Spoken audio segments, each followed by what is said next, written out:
जय जय श्री राधे श्याम। कैसे हैं आप लोग? विश्वास है बहुत ही कुशल मंगल होंगे और उतने ही कुशल मंगल ढंग से आपका अध्ययन भी चल रहा होगा। आज का हमारा प्रसंग यह है कि भगवत गीता किसे पढ़नी चाहिए और इसे पढ़ने का क्या नियम है। हम इसमें बनाना नहीं चाहते थे इसमें वीडियो, क्योंकि हम ये सोच रहे थे कि लगभग इतनी तो सबको जानकारी होगी ही कि भगवत गीता कैसे पढ़नी चाहिए, किसे पढ़नी चाहिए, क्या विधान है। लेकिन जब आए दिन हमारे पास मैसेज आ रहे हैं, कॉल में भी लोग पूछ ही देते हैं, गुरुजी बताइए भगवत गीता के बारे में बताइए। अभी हाल ही में एक सज्जन बोले कि गुरुजी मैं ब्राह्मण हूँ, लेकिन अभी मेरा जनेऊ संस्कार नहीं हुआ है। मैं एक दिन भगवत गीता पढ़ रहा था तो मुझे टोका गया और कहा गया अभी तुम्हारा व्रतबंध नहीं हुआ है, तुम भगवत गीता नहीं पढ़ सकते हो।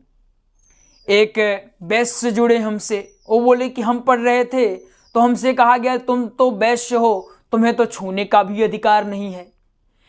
ऐसी अफवाहें फैलाए हुए हैं कि भगवत गीता के बारे में कि जब हम सुने तो थोड़ा क्रोध भी लगा और थोड़ा उनकी नादानी पर, अज्ञानता पर हंसी भी आई। एक माता जी जुड़ी, वो बोल रही थी गुरुजी क्या महिलाओं को पढ़ने का अधिकार है? हम सोचते हैं हमारे सनातनी धर्म में क्या अभी इतना विकास भी नहीं हुआ है कि लोग अपने धर्म ग्रंथों के बारे में भी नहीं जानते हैं कि किसे पढ़ना चाहिए या किसे नहीं पढ़ना चाहिए। यह देखिए बहुत ही दुख की बात है कि लोग लाकर तो रख लेते हैं भगवत गीता, पढ़ते हैं, सुनते हैं, लेकिन कैसे पढ़ना है, क्या करना है, किसे पढ़ना चाहिए, यह बिल्कुल नहीं जानते हैं। तो अगर आप भी परेशान हैं और आज के बाद आपको भी अगर टोका जाता है कि तुम तो इस वर्ण के हो, तुम इस आयु के हो, तुम इस कास्ट हो, कैसे क्या हो, ये अगर आपको भी ताने मिलते हैं तो आज के बाद उनको आप हमारा यह प्रसंग दिखाइएगा और उनको बतलाइएगा कि हमारे पूज्य संजीव मिश्रा ने यह जानकारी दी है। आपको हमें रोकने टोकने का कोई अधिकार नहीं है। रोकने टोकने से पहले जाइए और अच्छे से जानकारी लेकर आइए। जानकारी कुछ नहीं रहती है, बस उनको रोकने टोकने से मतलब रहता है। कहीं सुन सुना लिए हवा में, और उनको पढ़ने से तो कुछ है नहीं कि ग्रंथ उठाकर देखिए। इसमें मैं थोड़ा दुख भी लगा कि लोग हमारे सनातन धर्म को कैसा बना के रख ले हैं। सनातन धर्म यानी जन जन तक पहुंचाने का एक केंद्र रहा है।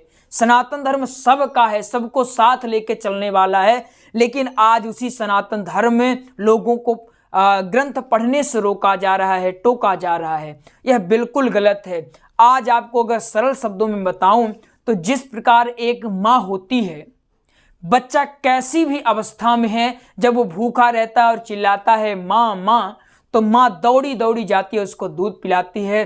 ठीक उसी प्रकार भगवत गीता हम सबकी माँ है।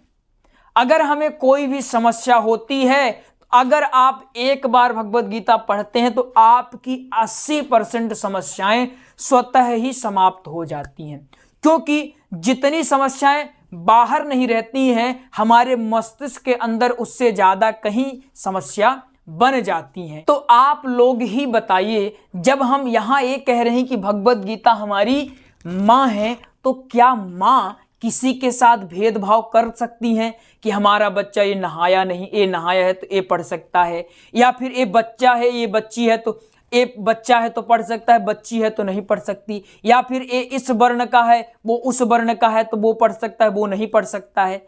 क्या माँ ऐसा भेदभाव कर सकती है? तो आप कहेंगे नहीं गुरुजी।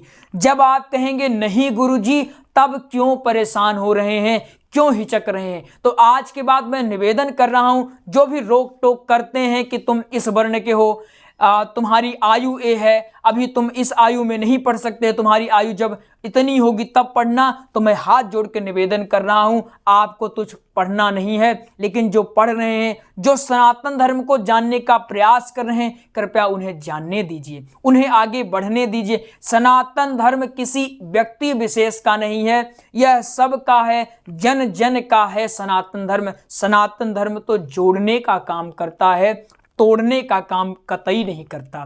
तो अगर आपके मन में भी बहुत सारे संशय थे, तो कोई भी अगर संशय है तो आप पढ़ सकते हैं।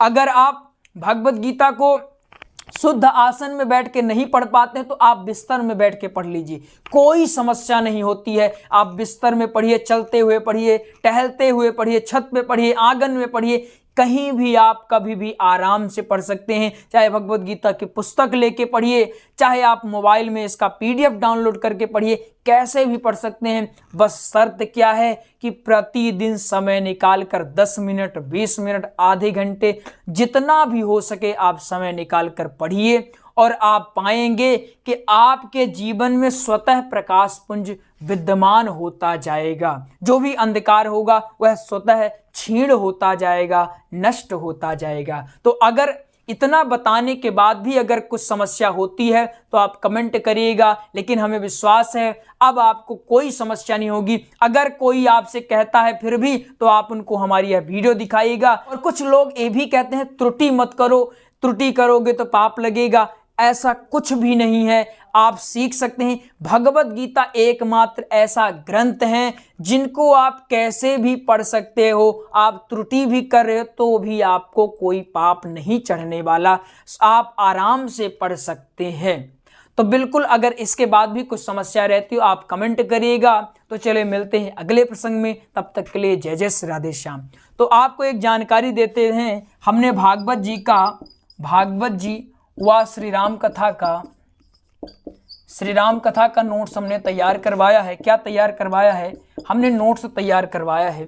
अगर आपको भागवत जी व श्री राम कथा का नोट्स चाहिए तो आप क्या कर सकते हैं, आप इस नंबर में 8269386376 इस नंबर में आप कॉल कर लेंगे, आपको सारी की सारी जानकारी हो जाएगी।